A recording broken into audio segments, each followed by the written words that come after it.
Today's thought is leading a room with confidence.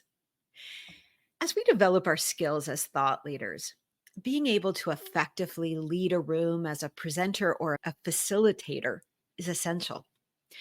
I remember one of my first experiences. It was early on in my career. I was in my mid 20s. It was a long time ago. I was a fundraiser at the time and I was working for a health charity. And my boss wanted us all to learn how to present. So she gave us this task of presenting, creating a workshop and presenting to each other. And we got paired up. I got paired up with a colleague, and we chose to use the now classic, but at the time it was pretty new book, The 7 Habits of Highly Effective People by Stephen Covey. We created segments for each of the 7 habits. I remember the importance of listening before you speak, of being proactive, of developing a win win attitude, and even envisioning the end outcome before you begin a project. Now, there are many others, but those are the ones that I remember the most. I was nervous. I had not really presented in front of a room before, and certainly not developed a workshop and then presented it. And so I remember going through that book and highlighting things and developing our presentation. I think this might have even been in the either the very early days of PowerPoint or maybe even predating PowerPoint, because I don't even remember if we had an electronic presentation. We might have actually did poster boards with words on them or even flip charts. And I remember we got up on the day of the presentation. I was so nervous, but we had practiced, my colleague and I, we had each taken a portion of the presentation. And on the day, we got up and actually gave that presentation. And then we waited, because a part of the assignment wasn't just to do the presentation, but it was to stand in front of that new audience, which were all of my peers who I worked with at this particular charity, and to get feedback from them. Now, first of all, we had some great questions, which was really good. I remember being excited when they were asking questions because I could answer those questions. And then they were asked to rate our presentation. We got high marks, and that was fantastic. And then we got feedback. And for me, the feedback that was given was that I came across really authentically, and that I really held the room, but that I hadn't smiled.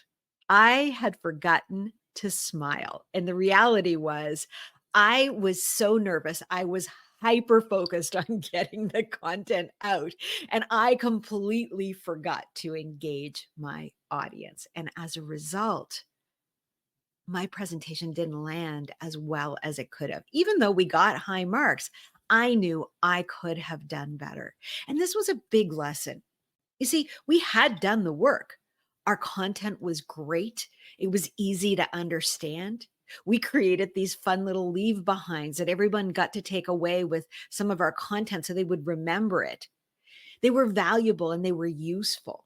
We rehearsed. We knew how to work together as co presenters, and we delivered a really good presentation. But it could have been great, because what we didn't know and what would have made it great was how to use our body language and our gestures for impact. So we had the confidence in our content, but not in our performance. And I now know so much more about how to engage an audience with my gestures, with my voice, with my pacing of my language, and even with my presence. These are all tools for any speaker and presenter. And every time I am in front of an audience, like even right now, I remember that feedback. I remember to smile. Why? Because it's one of the easiest ways to engage an audience, to bring them in. Our face is the thing that our audience pays the most attention to. And because of that, we want to make sure that we are using our face effectively. But also, we have other tools in our body language toolbox.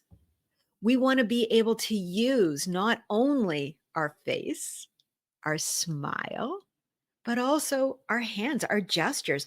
Now, when I'm in front of an audience like this, because I'm in front of a camera right now, I do use my hands a lot. You'll notice they're a little higher than what I would do if I was in front of you live right now. They'd be a little lower down. You can't see them, but right now they're at my waist level. But in front of a camera, I want you to be able to see them because they pull you in. You'll notice that I also vary the tone and the pace of my speaking. Sometimes I pause. When I pause, you look up. And other times I speak really fast because what I want to do is engage you, get you excited about something, and I will get excited about it.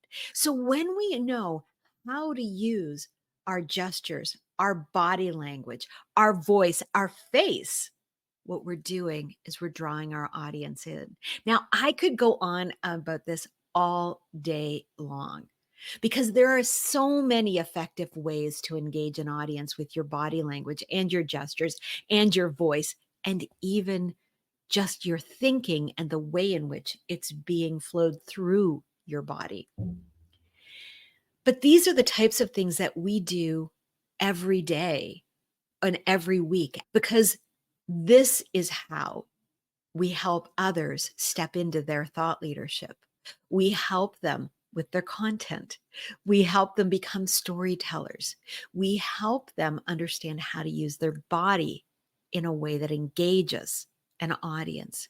And we help them develop ideas that resonate with the audiences they speak to. Have an amazing rest of your day, and I'll meet you right back here for another